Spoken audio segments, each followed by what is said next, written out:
Hey, Miss Gina here. Welcome. Happy Easter. Hi. Hey, Lionel, you are looking awful nice there. What's going on? Hi, Miss Gina. Today it is a special day. It is Easter. Yay! Are you celebrating at home? I hope so. What do you like about Easter? I love all the Easter eggs. Finding the eggs and finding candy inside of the eggs. Ooh, it looks like you found a few eggs here. Let's count them. 1, 2. 2 eggs. And in the beginning, there was one in your mouth. Man, you really do like eggs. I love eggs. But you know what? There's something even bigger and something greater than just finding eggs and eating candy for Easter. What? I know. Can you believe it? What could be better than that? Well, you know, last week we learned about Jesus going into Jerusalem. Very exciting. Do you remember that was a parade? We love parades, don't we? We love parades. Yeah. And in the parade, the people, they were shouting. Do you remember what they were shouting? Shouting. Yes, they were shouting. It was shout. Do you remember at home? Hosanna! Wow. Hosanna! Hosanna! But then after that, things got a little bad for Jesus. That's right, that the people that they wanted to hurt him. And in fact, he did. He died on the cross by Friday. It was crazy.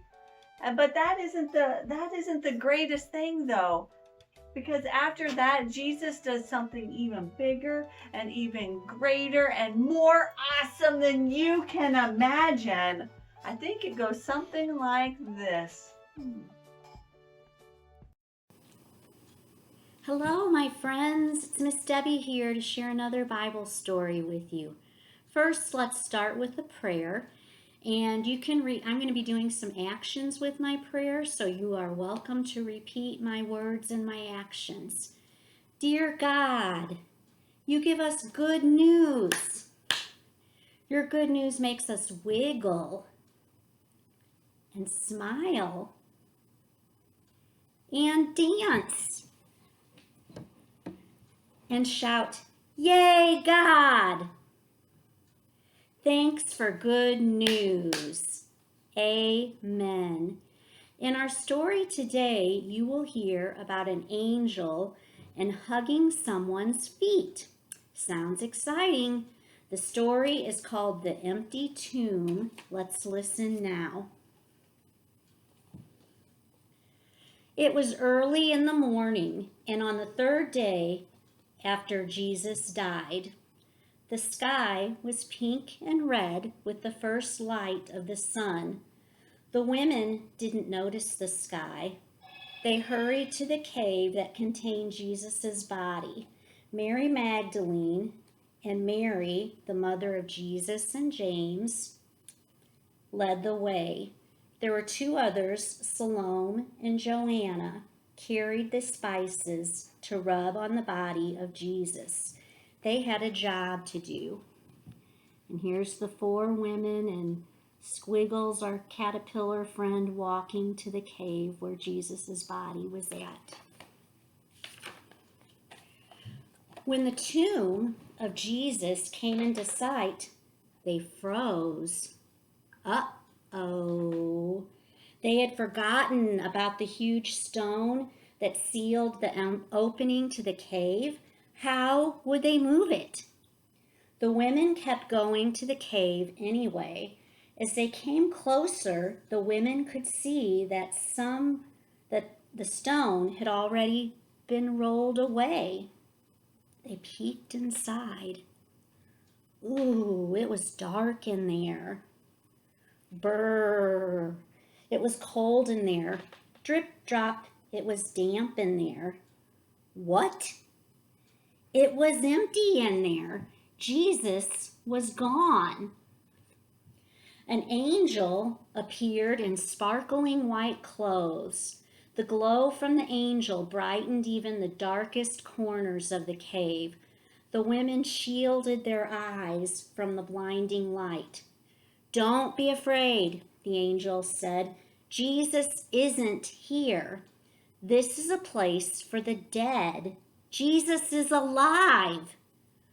"Hurry," the angel said. "Go tell the disciples." The women did not delay. They ran to tell Jesus' friends what they had seen and heard. And here's a picture of Squiggles and the 4 women looking in the cave and surprised that Jesus' body was not in there. Happy news. Oof. Mary bumped into a man, tripped and fell at his feet. Wait, she knew those feet. A familiar hand reached out to help her. Wait, she knew that hand. She looked up. Yes, she knew that smile. It was Jesus. "Hello, friends," Jesus said. Jesus was really alive. The women hugged his feet and shouted with joy. "Go tell the others the good news that I am alive," Jesus said. "I will meet them in Galilee. I can't wait to see them again." The women had a new job to do. They had to tell everyone that Jesus was alive. And there's a picture of Mary Magdalene at Jesus' feet and Squiggles too. And they're so happy and excited that Jesus is indeed alive. Now I have some questions for you to think about. Ask someone in your family to think and talk with you too. Where were the women going? What did they see in the tomb or the cave? Where was Jesus? What would you have done if you were one of the women and saw the angel in the cave?